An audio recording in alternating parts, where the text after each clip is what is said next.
ఉపాసన చెయ్యవలసినటువంటి విధానాన్ని నిర్ణయించడంలో ఏ కాలమునందు ఏ భగవత్ స్వరూపాన్ని ఆరాధన చేసి మనం భగవంతుడికి దగ్గరగా జరగవలసినటువంటి సౌకర్యం ఉంటుందో నిర్ణయించడంలో ఋషులు ద్రష్టలు, మహానుభావులు. వారికి మనం రుణపడిపోయాం.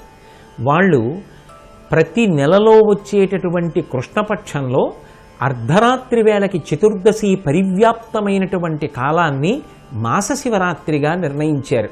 అలాగే ఉత్తరాయణ పుణ్యకాలంలో వచ్చేటటువంటి మాఘమాసంలో కృష్ణపక్షంలో అర్ధరాత్రి వేళకి చతుర్దశి తిథి పరివ్యాప్తమై ఉండేటటువంటి కాలాన్ని మహాశివరాత్రి అని నిర్ణయించారు.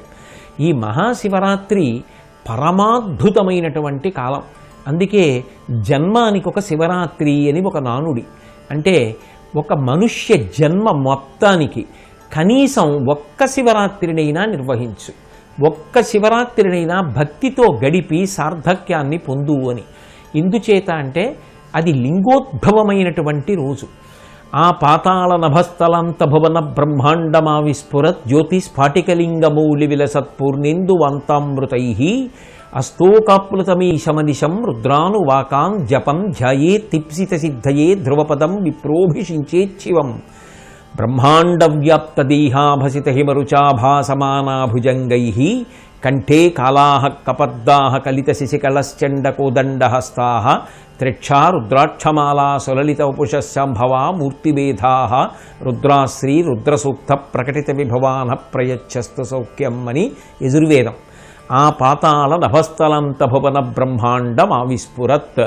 పాతాళలోకంలో ఇంకా కింద వరకు ఎక్కడ వరకు ఉందో కనిపెట్టడానికి వీలు లేనంత కింద నుంచి ఈ పైన ఎంతవరకు ఉన్నదని చెప్పడం సాధ్యం కాదో అంతకన్నా పై వరకు ఒక లింగము భేదించుకుంటూ పైకొచ్చింది. అది జ్యోతిర్లింగం, అది జ్యోతిస్వరూపం.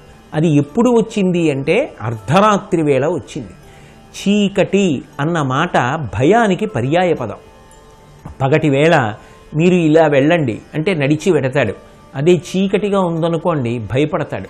ఎందుకని అంటే చీకట్లో యథార్థం తెలియదు, దొంగ తెలియదు, దొంగ తెలియదు.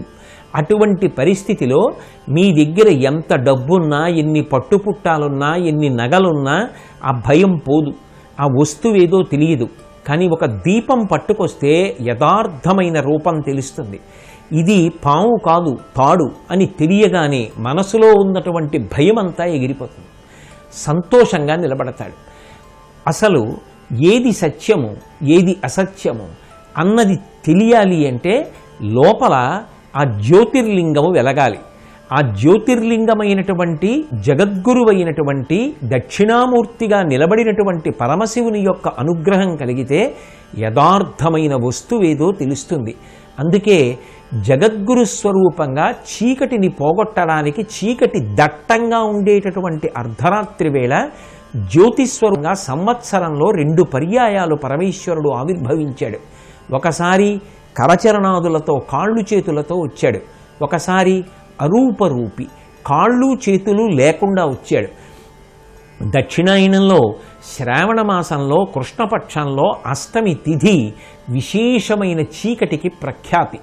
అటువంటి తిథి నాడు అర్ధరాత్రి వేళ శ్రీకృష్ణ పరమాత్మ కరచరణాదులతో కృష్ణం వందే జగద్గురుం జలధరధేహు నాజాను చతుర్బాహు సరసీరుహక్షు విశాలవక్షు జారు గదా శంఖచక్ర పద్మ విలాసు కంఠ కౌస్తుభమణి కాంతిభాను కమనీయ కటిసూత్ర కంకణ కేయూర శ్రీవత్సలాంచనంచిత విహారు మరుకుండల ప్రభాయుత కుంతలలలాటు వైఢూర్య మణిగణ బరకిరీటు బాలు పూర్ణేందురుచిజాలు భక్త లోకపాలు సుగుణాల బాలు కృపావిశాలు చూచి తిలకించి పులకించి చోద్యమంది ఉబ్బి చెలరేగి వసుదేవుడు ఉత్సహించే అంటారు భాగవతంలో. కరచరణాదులతో కృష్ణం వందే జగద్గురుం, లోకముల యొక్క చీకటిని పోగొట్టగలిగినటువంటి జగద్గురువై కృష్ణ పరమాత్మ శ్రావణ మాసంలో అర్ధరాత్రి ఆవిర్భవించాడు. అక్కడి నుంచి 6 నెలలు లెక్క పెట్టండి. భాద్రపదము, ఆశ్వీజము, కికము, మార్గశీర్షము, పుష్యము, మాఘము. మాఘమాసంలో మళ్ళీ కృష్ణపక్షంలో చతుర్దశి తిథి నాటి అర్ధరాత్రి వేళ జ్యోతిర్లింగం ఆవిర్భవించింది.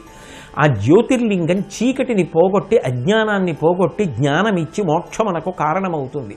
జ్ఞానమిచ్చి మోక్షమే ఇవ్వగలిగినటువంటి జ్యోతిర్లింగం ఇంకా సామాన్యమైనటువంటి కోర్కెలను దేన్ని తీర్చలేదు. అందుకే ఈప్సిత సిద్ధయే సమస్తమైనటువంటి కోర్కెలను వర్షిస్తుంది. అటువంటి జ్యోతిర్లింగము ఆవిర్భవించినటువంటి పరమ పవిత్రమైన కాలము మహాశివరాత్రి. మహాశివరాత్రి తిథికి ఒక ప్రత్యేకత ఉంది.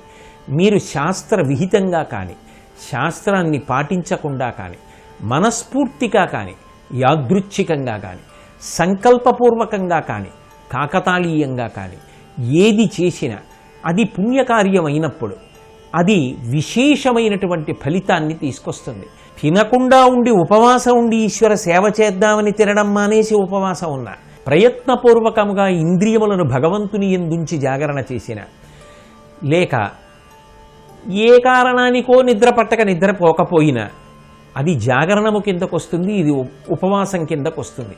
తెలిసి కానీ తెలియక కానీ ఏ చిన్న మంచి పని చేసినా అంత గొప్ప ఫలితాన్ని వర్షిస్తుంది.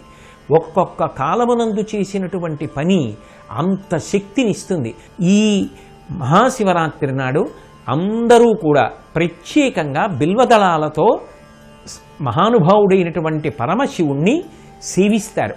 అందున ప్రదోష వేళలో ఆ బిల్వదళాలతో పరమశివుణ్ణి సేవించడం, అభిషేకాలు చెయ్యడం, ఆవు పాలు, పాలలోంచి వచ్చినటువంటి పెరుగు, నెయ్యి, తేనె, పంచదార, పసుపు, విభూతి ఇటువంటి పదార్థములతో శంకరుడికి అభిషేకం చెయ్యడం, అర్ధరాత్రి వేళ కూడా లింగోద్భవ కాలం కాబట్టి ప్రత్యేకంగా అభిషేకం చెయ్యడం, శివ భజనలతో, శివ స్తోత్రాలతో, పుణ్యకార్యాలతో, సాత్వికమైనటువంటి పదార్థం ఎంత తీసుకుంటే శరీరం నిలబడి మనసు ఇంద్రియములు భగవంతుని యొక్క పాదముల యందు కదలకుండా నిలబడతాయో అంత పదార్థమును మాత్రమే స్వీకరించడం, తదనుగుణంగా శరీరాన్ని నిలబెట్టుకుని భగవంతుని యందు పూనికతో నిలబడడం, భగవంతుణ్ణి సేవించడం అత్యంత ప్రధానమైనటువంటి విషయములుగా పేర్కొనబడ్డాయి. అందుకే ఈ మహాశివరాత్రి పర్వదినాన్ని ఎవరికి తోచిన రీతిలో వారు, ఒకరికి ఓపిక ఉన్నది చక్కగా వెళ్ళి దేవాలయానికి చెయ్యగలిగినన్ని ప్రదక్షిణాలు చేస్తారు, ఇంకొకరికి ఓపిక ఉన్నది కళ్యాణం చేయిస్తాడు, ఇంకొకటికి ఇంట్లో ఆవు ఉన్నది పాలు పట్టుకెళ్ళి అభిషేకానికి ఇస్తారు, ఇంట పూసిన పువ్వులు ఇస్తారు, భగవన్నామ స్మరణ చేస్తారు, భజన చేస్తారు, శివస్తోత్రములను చదువుకుంటారు. చక్కగా ఆ రోజున సాత్వికమైనటువంటి బుద్ధితో సమాజ హితమునకు పనికొచ్చేటటువంటి మంచి పనులు చేస్తారు. గోశాలల్లో ప్రదక్షిణాలు చేస్తారు, రుద్రాధ్యాయాన్ని వింటారు, రుద్రాధ్యాయాన్ని జపం చేస్తారు, రుద్రాధ్యాయంతో హోమం చేస్తారు, రుద్రాధ్యాయంతో అభిషేకం చేస్తారు. ఏదీ చేత కాకపోతే శివ శివేచ్ఛాభాషణోల్లాసకిన్ శివా నీ నామము సర్వవస్యకరమౌ శ్రీకాళహస్తీశ్వర అంటాడు దుర్జటి. శివ శివ శివ అని అన్నా చాలు. భక్తితో మళ్ళీ మళ్ళీ రమ్మంటే వచ్చేటటువంటి జన్మ కాదు, జంతూనాం నరజన్మ దుర్లభం అని శంకర భగవత్పాదులు. మళ్ళీ మళ్ళీ రమ్మంటే వచ్చేది కాదు, భగవంతుని అనుగ్రహంతో నరజన్మ వచ్చింది. అందున అటువంటి జన్మని పొంది ఉండగా ఈ మహాశివరాత్రి కాలంలో అనుష్ఠించగలిగినటువంటి అదృష్టాన్ని పొంది ఉండడం మనందరి యొక్క భాగ్య విశేషం. అందుకే అందరం కూడా చక్కగా భక్తితో మనం చెయ్యగలిగినటువంటి మంచి పని ఏదుంటుందో, మన ఆరోగ్యం ఏ మంచి పని చెయ్యడానికి అనుమతిస్తుందో అటువంటి మంచి పనులు చేస్తూ, సద్గ్రంథాలని చదువుకుంటూ, భజనలు చేస్తూ, ఉపవాస దీక్ష పట్టి జాగరణ చేస్తూ, పరమశివుణ్ణి సేవిస్తూ, అభిషేకం చేస్తూ, ప్రదక్షిణాలు చేస్తూ, మారేడు దళాలతో స్వామిని అర్చన చేస్తూ, చేస్తున్న ప్రదేశాలలో సహకారాన్ని అందిస్తూ మనందరి జీవితాల్ని ధన్యం చేసుకుందాం. అటువంటి పరమాద్భుతమైన మహాశివరాత్రి పర్వదినాన్ని పురస్కరించుకొని అందరూ తేలికగా అనుష్ఠించి అభ్యున్నతి పథంలో ప్రయాణించడానికి కావలసినటువంటి విశేషాన్ని అందించాలని తాపత్రయపడినటువంటి ఈటీవీ సిబ్బందికి, యాజమాన్యానికి, అసంఖ్యాకమైనటువంటి ఈటీవీ ప్రేక్షకులకు, శ్రోతలకు మహాశివరాత్రి పర్వదినాన్ని పురస్కరించుకుని నా హృదయపూర్వకమైనటువంటి నమస్కారాల్ని తెలియచేస్తూ సర్వం శ్రీ ఉమామహేశ్వర పరబ్రహ్మార్పణమస్తు.